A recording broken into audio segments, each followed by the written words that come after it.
So why don't we do this, John? Number 3, who's your third most interesting person going into 2022 and why? Well, I'm going to say Aaron Judge at this point. He's hit 62 home runs, set the record last year. I don't want to say there's added pressure because he did that, but probably there is. Not as much pressure as there was last year, going into last year when he didn't take the $213.5 million, as we've noted probably 1,000 times on this show, bet on himself, won the bet, ended up with $360 million. I don't think the money adds pressure, but just the performance. I think wants to show again and help the team. He's a team guy, that he can do something special again. Can he hit 62 home runs again? I wouldn't put that on anybody. It's been done once in the American League in 100 years, so or more. But to me, he's an interesting guy, even though he's back with the Yankees, same team, somewhat similar money to what we expect, a little bit over, as everybody went over this year. But let's just see if he can come close to it. Obviously Maris never came close to 61 home runs again, but ended up with a very good career. I think we're expecting much more from Judge, to be honest about it. Yeah, I wanted to put a Yankee on this list, and I didn't put Judge on. Who I put on was Oswald Peraza and Anthony Volpe. We just have lived through the 2 probably best shortstop free agent classes in history, and the Yankees abstained from both because they believe so heavily in these 2 players. John, I think you made a point that we are going to have to think a lot about going into spring training, into the season.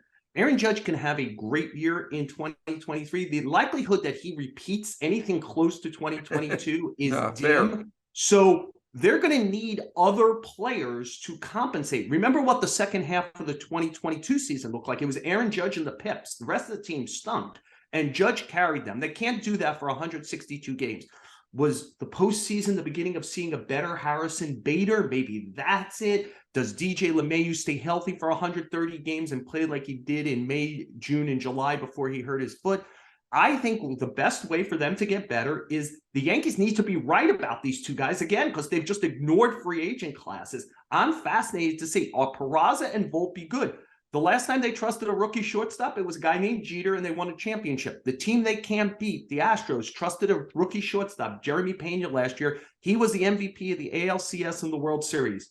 Who are Oswald Peraza and Anthony Volpe? Yeah, I'll just add one thing about the second half, and you're right. I mean, the rest of the team stunk, as you mentioned. Judge carried them. I do think they are better than that. Obviously, LeMahieu, very tough guy, was severely injured. If he's better, that makes a big difference. Rizzo, never mentioned it, another tough guy, had some moments, but he was injured, I do believe, a lot of the time. Stanton, he looked like he was about half himself at one point. So I do think the injuries impacted, as we know, in the first half. They were one of the greatest first half teams ever. And I'm not going to say they're that team, but they're not that second half team either. They're all going to get hurt again, so the young guys better play well. Who's your number 2 guy? Well, sorry to be provincial. I'm going to pick a Met, in this case, Francisco Alvarez. We shall see. Now, the Mets did sign Narvaez to catch, so take some pressure off of the catching for Alvarez, but they would like a right-handed bat. There is a DH now. I know that Scherzer, when he saw him, when he went down to rehab, thought the world of his hitting ability. And, if he is a big stick, that will really, really help the Mets. They were middle of the pack in terms of power this year. Obviously, we still expect Correa to be a Met, so we expect them to be better, but they could really be dynamic if Francisco Alvarez is what people think he is. Yeah, it's interesting how much our lists are alike, John, and you went with a Yankee first, a Mets second. And you went with a young prospect like I did with the 2 Yankees. I'm going with a Met. I'm really taking the most interesting person far out. I think Steve Cohen is fascinating. I'm just curious what he's willing to do next. We know between payroll and luxury tax, if the Correa deal gets done, they're going to approach $500 million. That's $500 million in total outlay for the team. Here's what I find interesting. So far, we've seen that side of him. What we haven't seen is public criticism. And I think once you throw this kind of money into the middle, what is the expectation of Steve Cohen? The portrait of him as a financier is not of a patient human being. I wonder what we see if suddenly the Mets are, say, 35-35, 70 games into the season with a $500 million outlay. Maybe we won't get there. Maybe they'll dominate the NL East this year and run away with it. I am curious to see what Steve Cohen does if this kind of payroll doesn't perform. Well, we both grew up in the Steinbrenner era. I saw Yes. a little more of it than you, so we're always wondering about public criticism. But looking at the history of it, Steinbrenner was a rare owner to really consistently criticize the players who were not performing, and you and I could probably name 30 of them now off the top of our heads. But there's no reason to think that Steve Cohen's going to do that. But obviously he's been a boss a long time and he has high expectations. He had them going in. He spent a lot of money. I wouldn't rule it out. It certainly would spice things up for you and me.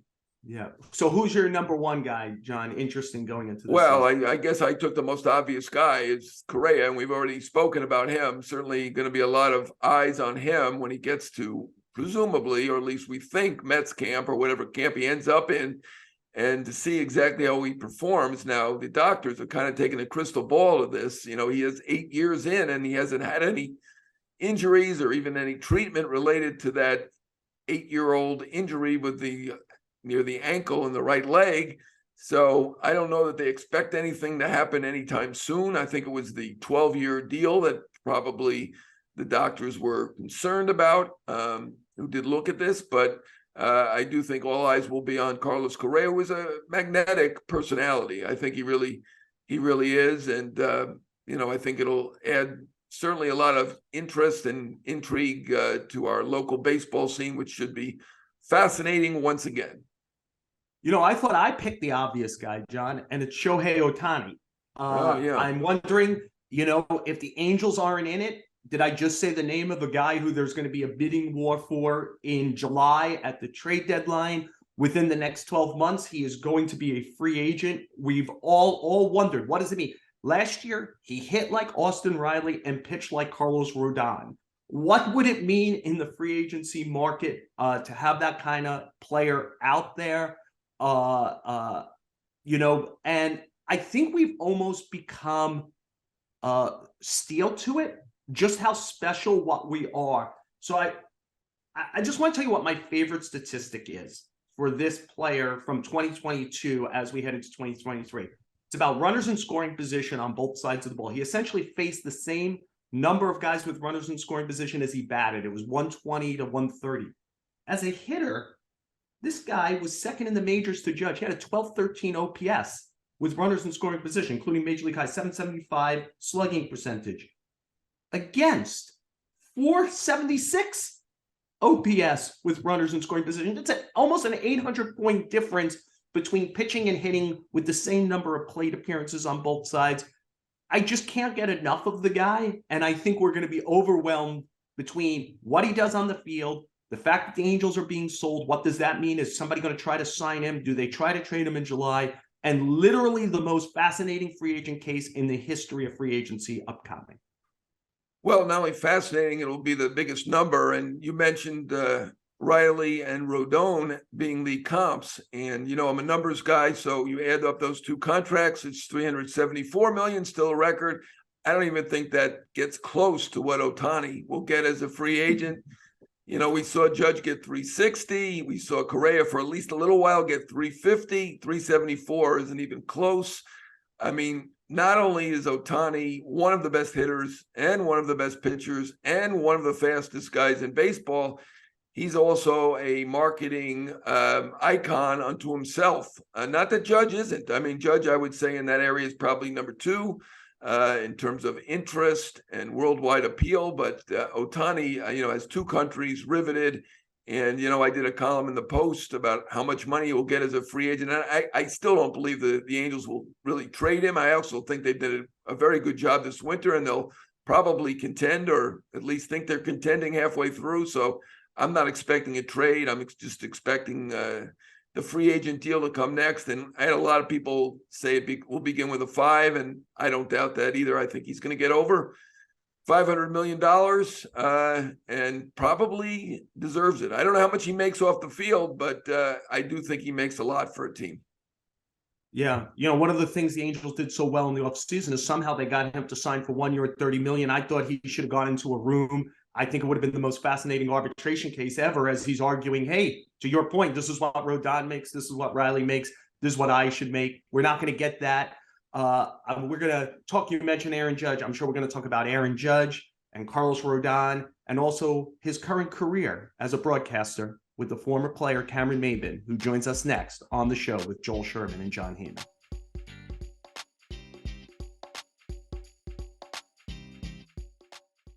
We're back on the show with Joel Sherman and John Heyman, and we're so pleased to be joined by 15-year major leaguer, 10 different teams, Cameron Maybin, but now you're on the most important team, Cameron. I'm going to put you on the spot right away. You're on the MLB Network team.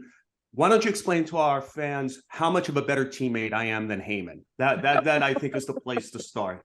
The tough part about it is it's like those two guys that you have on your team, I call them off the field friends, and both you guys will be off the field friends. And, I'll probably be telling you that you're my guy, when I'm with you, and I'll be telling Johnny that he's my guy. So, Cameron, why don't a serious baseball question, kind of what was the biggest player in 2022, who was Aaron Judge. And I do think you're in an interesting spot. You were his teammate in 2019. You saw him up close this year with Yes. I'm wondering about Encore. This is a guy who didn't feel pressure, it didn't seem, in 2022, playing for the money and playing for everything that goes with the Yankees. What do you think, knowing him, teammate, again, broadcaster, will he feel some need to justify $360 million and 62 homers by doing something in 2023? Yeah, that's a great question, because one thing I think, is one of the toughest things to do as a player is to perform at a high level in your free agent year, in whatever sport it is. It's only natural as a human being to want to, have a career best season or excel, a great season. So it's easy to put pressure on yourself. I did it towards the end of my San Diego Padre contract. When I was with the Angels, I came out and I pressed it. So it's extremely difficult to have, that type of year that you want to have going into free agency. So I think it'll be a lot easier for him to come in, relax, and just go out and play his game. He got everything that he deserved, as well as named the captain of the team, which I think was great for the Yankees to do as an organization. And I've said this, and it might have been an unpopular opinion earlier this year, but I said, if it wasn't for age, if you ask me who would I take to start a team, I keep saying Aaron Judge. And I know people say, Mike, you have Mike Trout, you play with him. And I think Mike Trout is arguably one of the greatest players I've ever played with or have seen. But it's the intangibles. It's the things that there are no stat for. And that's character. That's leadership. That's pulling the team together when things aren't quite going right. That's stepping up in front of the camera when you need a voice to take accountability and speak for the team's struggles and woes. And that's one thing I think that separates Aaron Judge. So for him, I think it's going to be even easier now that he got what he deserved. And I think he'll continue to lead that team like he did last season. Hey, Cameron, it's great to have you on, and I really appreciate how diplomatic you are, saying those nice things about Joel. And we both know you and I are really much closer than you and Joel. I want to ask you about this winter. Obviously, you got not just the Yes job, you have the MLB Network job. So looking more broadly at baseball and all the contracts and this winter, now you played a little bit, you played 15 years, a little bit too soon to get the really big bucks. But what did you think, seeing all these contracts come in? Do any one or two of them really stand out to you as really eye-popping? And, just generally what you thought about this winter, which turned out to be a wild one. Well, for me, that's a great question, John. And I think for me, what I was happy to see and kind of elated me was it almost took me back to about 7-8 years ago. Rest in peace, Michael Weiner, when he was the players, president. One thing that players used to get was, used to get paid for what they had done. And you see a lot of these contracts, I know there are some projections behind them, but for me, it was almost going back 7-8 years ago, looking at, hey, this guy got this deal because his track record was pretty good, and it wasn't so much about him being a 30-year-old or 31-year-old or 32-year-old or whatever the age was. It's okay. What has he done? He's been extremely consistent in his career, and he's also found a space now, whoever that player might be, where he's found some consistency, some things that really help him and work to keep him productive. So I was extremely excited. I actually told my wife the other day, I said, hey, babe, I'm in great shape. my 15-year-old, he committed to do. I'm like, honey, a DH in every league. I mean, I can still outrun half the league. But she said, you know what? You're doing a great job on TV, so stick with it. Keep learning from great guys like yourself. But I was excited to see some of these deals, get done, especially for guys who were platoon guys, and guys who are back in the rotation guys, getting really what I call fair deals. Yeah, well, maybe you could still play. You had 10th pick, I think, in the 2005 draft. The 11th pick is Andrew McCutchen. He's still out there playing. Yeah, so absolutely. We could get you back on the field. I wonder again if I could use your combination of that you came to the Yankees in 2019 and you were around the team so much in 2022. It ended very poorly, obviously. They were swept out of the playoffs by the Astros in the ALCS. And I think the other thing that went along with that was there was a lot of harsh treatment by the fan base, right? There was a lot of booing at home. And we have a player in Carlos Rodon coming here, and there's no questions about his talent. It's about health and temperament being able to handle this. I wonder what you think about that transition to the 2023 Yankees now with everything, the social media, the fan base, etc. Is this as big a bear as we're led to believe, or do you think that's an overrated element? I don't think it's overrated at all. I think when you put those pinstripes on it, there is a level of expectation that not only comes from the organization, but from the fan base. There was a point last year in that playoff where, Aaron Judge was booed. And we talk about a guy who had a historic season, essentially, in my eyes, carried the Yankees to the playoffs with what he was able to do. It was, it's hard to play in that uniform. I always say that, it either brings out the best in guys or it kind of exposes guys on who they are. But I think this guy, Carlos, is special. I faced him early when he came in the league, and I continue to say he's that guy. We talk about high RPMs on the fastball. He has that ball that ability to pitch at the top of the zone. I call it the trap ball, a pitch that looks really good, but you can't do anything with. It's a trap. So he's a guy that can, take a bat out of a lineup's hand. And I think that's what the Yankees needed. And I think his stuff will put him in a position to where he won't have to worry about the boos and the Yankees fan as much. I think his stuff will get him through those difficult days, especially when you add him alongside Garrett Cole, Nestor Cortez. I think having Frankie Montas back healthy is going to be really, really a real big sleeper that people may not be thinking about because he, was kind of injured at the end of the year. And I think the Yankees tried to get him back. Luis Severino, they did a great job of managing Severino last year to make sure he was ready for the playoffs. So I think when you put him in that rotation, he's not coming in where he has to be the guy, but he is a guy that really bolsters and really strengthens this rotation for sure. Cameron, I want to follow up on that a bit. You played for the Yankees. Now, of course, you played for 10 teams, so you have quite a sampling there. You had really arguably your best year with the Yankees. I think you had an OPS plus of around 130. So you certainly performed in New York. What was it like for you as a player in New York, and why do you think you were able to thrive as a Yankee player? Well, I tell people all the time, as a kid, you have this vision of what it's like to play in the big leagues one day. You think it's, it's stars, it's glitz, it's glamour, and, it's all of these things that come with being a professional baseball player. And then you get into it and realize that it's reality. This is a hard sport we do. It's not always, a lot of beautiful days. The travel is not always the best. But when I got to the Yankees, I was always a guy, even coming up, I really thrived in big moments, big situations. Those were things that I wanted to be in, and those are the moments that I wanted to be around. So for me, with the expectations of the fans, the expectations of an organization that is never really in a rebuild mode, we're trying to win now. It brought out the best in me. When I had the opportunity, when a couple guys went down, I was a guy who always, had to ask myself, and it was from my father, are you hurt or are you injured?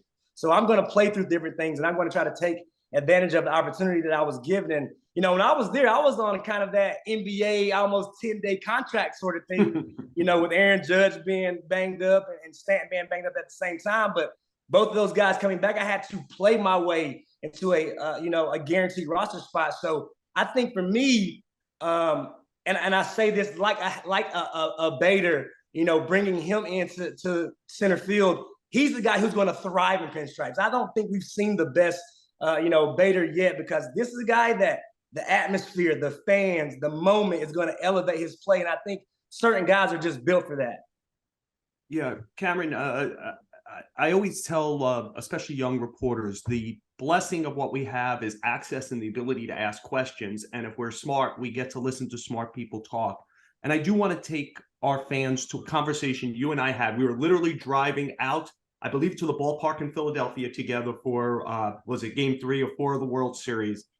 And I was blown away by you talking about the arc of how much information, John was mentioning you got better as you went along, Yankee ear, great, etc. The amount of information arc from the beginning of your career to the end of what you were given to prepare for a singular major league game. I think people use words like analytics and film and stuff and don't fully understand some of the stuff. I wonder, like, the whole conversation was about 40 minutes. Can we get it down to, what I'm interested in? I'm interested in the iPad. Talk to me about the arc of that. Absolutely. So again, and I'll make it kind of, quick. When you come in early, when I came in early, a lot of veterans, Gary Sheffield, Maglio Ordonez, Pudge Rodriguez, these are guys that I came in. A lot of it was feel. What do you feel? How do you feel? What are you feeling? And then as you continue to progress, as analytics grow, as video gets better and better. I mean, it was incredible to see, and I put it this way, why some of the teams that I played with were, I won't say bad or not as competitive, and why some of those good teams were as competitive as they were. And, you think about some teams, as you go home, and you get a scout report, you have a hitters meeting, you go over pitchers, and you come over a plan of what they do well and what you're going to see and what they've done in their last 3 or 4 starts.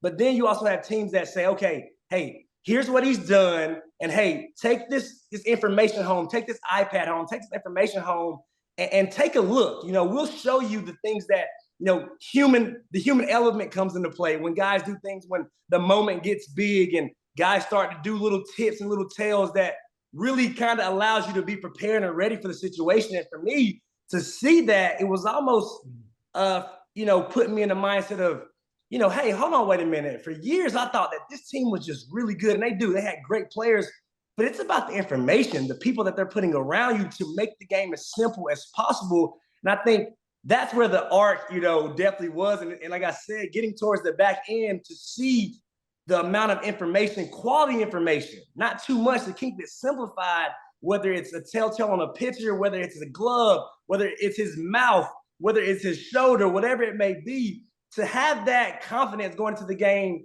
the next day or through a series, or that nasty bullpen guy that you might see that is extremely dominant on righties, and know that, hey, I can lay off that pitch if I see it, if he gives me a tail early in the count, because I know I can't do anything with it anyway. And it just kind of sets you up for situations where you really can have success. And for me, it was mind-blowing, to be a part of that and just realize that, hey, more organizations are just doing a better job of doing their homework, whether it's having extra guys in a department that watch video, that go get information. Your only job is to look at this, to search for this. We don't need you to tell me anything else but this. So for me, it was extremely, exciting to have that information. I was a guy who's always been a student of the game, wanting to get better, and having people show me how to really, truly use video was really amazing. And John, can I just so just so our fans fully understand, like, you would go home with an iPad, and it would, like, for example, they might say, hey, with runners on base, the guy doesn't realize it, but, like, he opens his mouth when he throws his breaking ball, like stuff like that. And they give you an iPad loaded with, like, say 10 pitches in a row where he did it, so you could have confidence that he did it. This is what we're talking about, right? Absolutely. And again, now we're in a wave of,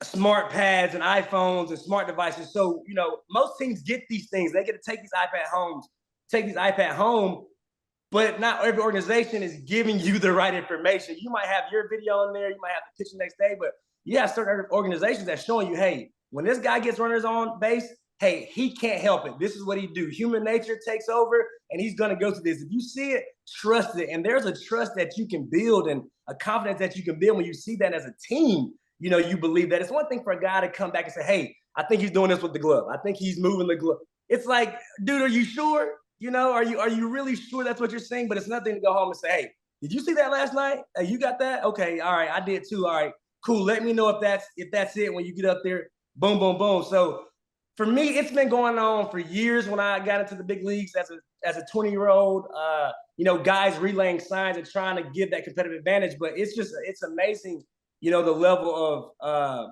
awareness that certain organizations have. That just it makes sense. Why wouldn't you? Hey, Cameron, I want to ask you about your entire career. We've mentioned a couple of things. Joel mentioned you had a 15-year career, and you just mentioned you came up when you're 20, which is obviously quite young. You were part of that 2005 draft, that first round, which was star-studded. I know there was a time not that long ago where only half the first rounders really even made it to the major leagues. But I want to ask you, you did play 15 years, and you were a very productive MLB player.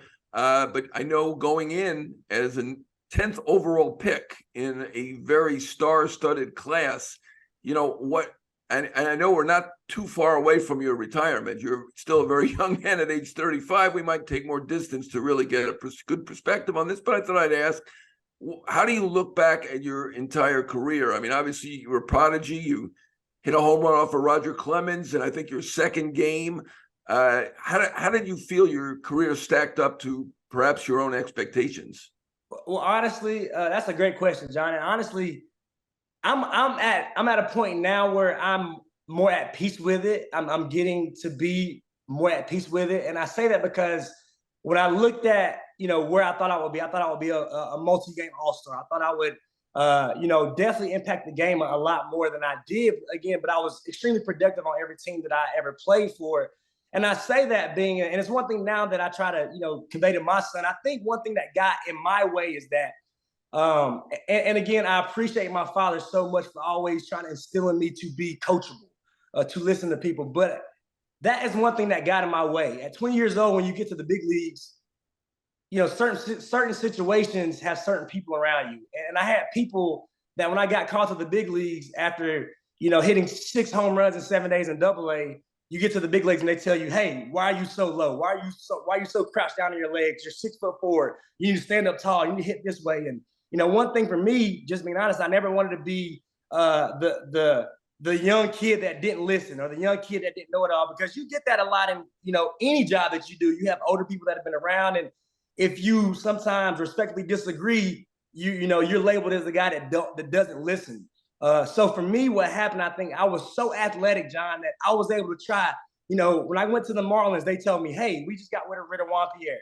We want you to be our leadoff guy. So they had me, where Detroit told me to get up out of my, wide. I was kind of wide, like Albert Pujols, foot up, foot down, Rudy Jaramillo approach. It was simple. I had it my whole high school career. And then they told me, Lloyd McClendon said, you need to stand up tall. You're too tall. What are you doing? And I just, oh, yes, sir. Whatever you say, coach, And then I get to the Marlins and it's, hey, you need to get down close to the zone. You need to be tight. We want you to be slappy and be like Juan Pierre. Okay, coach, if that's going to keep me in the big league. So I went through a lot of different swing changes and things that I try to do that coaches try to, ask me to do, because I never wanted to be the uncoachable guy, the guy that was hard-headed. So for me, that's the one thing I regret, is I think I would have got more out of myself if I would have just continued to be the guy that I was throughout high school, the guy that got me to the big leagues at 20 years old. So now when I see certain kids, I tell them, it's okay to be coachable, but if you have something that works, like, let it go. Let it happen until you get to the highest level. Then we have to make some changes, because sometimes, like they say, if it isn't broke, you don't have to fix it. So I think, I'm proud of it now looking back at it. But, there was a point, I think last year coming up on kind of questioning whether or not I was going to continue to do this. I was really like, man, I'm going to look back and a little disappointed on what happened. But now when I look back, I appreciate just the character that I showed. I think people appreciate it. I wasn't an all-star, but I was able to play 15 years for a reason. I impacted every clubhouse and locker room that I was in. So now when I sit back, I can say I'm proud of it. Yeah, Cameron, you are in another career now, and you just talked about all the gymnastics mentally you went through to try to get through your actual on-field career. I'm wondering, as my last question here to you, what did you think of your first year in a broadcast booth? Both you did studio for 2 different networks and games for the Yankees. But also, what are you doing to try to avoid what you were just talking about, like trying to hear too much information from too many people and figure out what makes the best Cameron Maybin broadcaster? Yeah, I was really lucky this first year in to have the opportunity to work for a network like Yes Network and cover a prestigious organization and franchise like the Yankees, learning from guys like Michael Kay in the booth, David Cohen in the booth, giving me really good advice. Troy Benjamin, the producer, was amazing throughout the year. And then you talk about the MLB staff with, having guys like yourself, John, Harold, Greg, Fran, so many good guys around me that continue to say the same thing. And that's be yourself, learn, take notes. This is not easy, what you guys do. And I have a huge respect. I had a huge respect when I was a player, and I have an even bigger respect now because the homework and the due diligence that the media goes through to try to, put out a quality story or whatever it may be about a player or what they might be going on. It takes a lot. It's not easy. This is nothing that you can kind of freestyle and just do off the top of your dome. So I was very fortunate to be around people like yourself, John, that continue to encourage me. Hey, these are areas that you can grow in, little points and tips and tricks, of the trade that I really appreciate. So I'm very, very just thankful, for the opportunity. I'm looking forward to continue to just get better each and every year. And I look at it, how was I at the beginning of the year and where was I at the end? And I felt like I really, truly grew. And that's where I'm at, and it's one of those things where I said, let's see where I am 5 years from now. And let's just see if we can continue to grow, continue to progress, and continue to learn about this business, because I'm still green as they come. And I'm just, I'm happy and thankful to kind of, be in this avenue now. And also to kind of bridge that gap for baseball and the young players and help them understand, hey, the media isn't always, your enemy. We're not here against you, and sometimes when you develop a good relationship, sometimes it might be a little less backlash when you have a bad day or a bad week or two. So developing good relationships, I think for me, being a younger guy that so many players are familiar with, kind of giving them that little bit of insight on the media, I think really helps as well. Yeah, live TV is not easy at all, as but you are a natural, I think, and I think you've done a terrific job in your first year in both new jobs. You're wearing a Padres shirt, so I know you played for 10 different teams. Obviously you follow them all to some degree, but you were with San Diego and the Marlins in Miami Marlins now for two of your longer stints. I'm wondering, do you follow both teams? They've kind of gone in different directions in terms of how they're approaching things, and try to keep it more on the positive side. Are you shocked by the Padres now all of a sudden one of the 2 or 3 biggest spenders in Major League Baseball? Yeah, it seems like the Padres, I don't want to say hit the lottery, but they have a big bag of unlimited cash to spend right now. And, watching some of the moves that they're making, I think if you're a Padres fan, it's exciting because I remember spending 4 or 5 years out there, and it seemed like every time you looked up, John, it was a Atlanta Braves hat or a Mets hat or somebody else coming to visit San Diego Padre game. But now you're seeing the fans show back up, and they're enthused. They're excited about, the product that's on the field. I'm excited to see this lineup. I know there's a lot of talk about Tatis being traded. I would love to see them figure out how to fit him in this lineup. Hopefully there's been some maturity as far as, a growth standpoint goes from that aspect.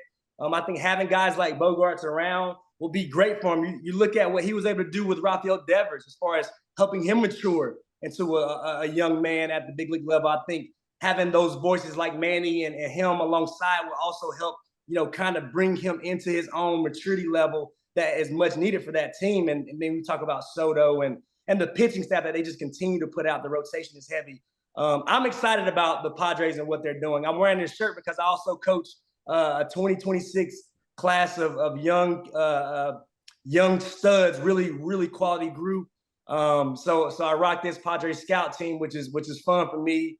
I get to kind of see the talent that's, coming down the pipeline, and it's quite a bit. But then from another standpoint, when you go over to the Marlins, it seems like they've kind of been doing the same thing for a long time, trying to just kind of stay afloat, tread water, and put out, a somewhat competitive product. But when you look at their team on paper, they actually have a competitive, offensive team. It's whether or not they can stay healthy and stay on the field. A lot of injuries last year by a lot of guys that they really thought was going to impact that division, that lineup. But with new faces, a new culture, new thought process. Hopefully the Miami Marlins can get back in there. That's one place that I always said, how can they not put a winning product in Miami? I mean, you wake up, you feel like you're in paradise, you feel like you're on vacation. It seems like, look, you know what I mean? Every day you wake up, you seem like you're in a good mood. So that's one place where I'm still trying to figure out, when and how, haven't they put together a winner in a long time? Yeah, no, I'm in paradise. I just heard the fire engines and the cops across the street in Manhattan. You love it. That's your town. I'm with you, Joey. It was like 10 degrees yesterday, and then it was like 67, the next day. So I don't know what to do. An umbrella, a jacket, shorts. I carry it all in my car. Yeah. So look, we drop on the Yes Network tomorrow, Wednesday about noon. They'll probably have to CGI that Padres shirt. But that's okay, because on the network, you're always, first of all, you're much better looking than me and John. You're always better dressed than us. They're always CGIing out our faces sitting next to you. So it's all going to work out. Yeah, they can crop it out. Yeah, I can't tell you how much John and I appreciate you joining us on the show. We look forward to seeing you probably in spring training and obviously during the season. Best of luck moving forward as a broadcaster. And really, thank you so much for joining us on the show. Guys, listen, I really appreciate it. And as always, any advice, send it my way. I'm always open ears. I love a little constructive criticism. It's what makes you grow. So you guys keep it going. I love the podcast. And anytime you need me, I'm here. All right, Cam. All the best. Thanks so much. All right, you got it. John, you and I are teammates in a bunch of places. We're New York Post, MLB Network on this podcast. And Cameron Maybin is our teammate at MLB Network. He was kind enough to join us. As always, he was interesting. What'd you take out of the conversation with Cameron? Yeah, he's a great teammate, and I think he's a terrific young broadcaster, only 35 years old. I think he will be one of the best before it's said and done. And you mentioned he's a teammate in two places, but he did have a 15-year major league career. And when I asked him about, being a number 10 overall pick in that star-studded class of 2005, and the fact that he came up at age 20 and hit a home run off of Roger Clemens in his game 2, how would he look back on his entire career, which, as you said, is 15 years, but he never did become a star. I thought he was very, very introspective and very interesting, and how he's come to grips with the fact that he had a nice, productive career and how he expected to be a multi-time all-star, didn't get there, but he's able to live with it, be happy and satisfied with what he did do. Yeah, in the interview with him, I mentioned he was the 10th pick. The next pick was Andrew McCutchen. Do you remember who the 9th pick was? No, but I know there were a lot of good players in that draft. That's one of the greatest first rounds ever. The Mets had the pick. It was Mike Pelfrey when the pick right. before Maybin. Look, I think Maybin is one of those guys. It probably says a lot about, as we discovered, both covering him, especially in 2019 with the Yankees, and now working with him. If you're never going to make an all-star team, if you're never going to get an MVP vote, and you're going to stick around for 15 years and 10 organizations are going to want you, probably says something about you as a guy. And a good player, but not a great one. So I think we've learned over the time, right, that Cameron is really, really a good guy to work with. I really am glad I got to ask him the question. The ride out to the ballpark, where he went into detail about the modernity of what teams hire young interns to just watch a pitcher and then write a report along with a video about just that pitcher and what he does. Like, oh, there's a little bit of a tell. He scratches his nose every time he does this, or he steps with his right foot instead of his left. And he was going on and on about the detail of it. We've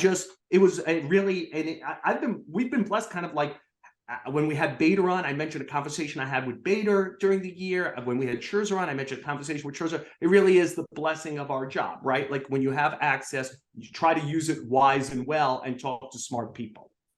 Yeah, we've had, not to pat ourselves on the back, but we've had great guests. Hopefully this will continue next week and following weeks. But all through 2023. Right. We're in a new year. He's obviously a great personality, and as you mentioned, much better looking than you and I, and that helps him in his new career as a broadcaster. We didn't get those jobs through our looks, but he has that great personality. I think that's really the key to it, more so than the looks. And You could see that in the interview. Yeah, one of his jobs is with the Yes Network. Don't forget, we drop on their app, the Yes app, Wednesday about noon each week. We will again this week. Thanks for listening to the show, a podcast from the New York Post. Subscribe to the show on Apple Podcasts, Spotify, or wherever you get your podcasts. Don't forget, in 2023 as well, give John and I a 5-star rating. It means a lot to both our egos and the success of the show. And don't forget, we'll be back this Tuesday. Oh, I already forgot in 2023. I have to go back. I didn't mention Jake Brown and Andrew Hartz, who always make the show possible. Our producers, our great producers. I'm sorry about that. They'll be back with us next Tuesday. I hope you're with us every Tuesday in 2023 moving forward on the show with Joel Sherman and John Heyman.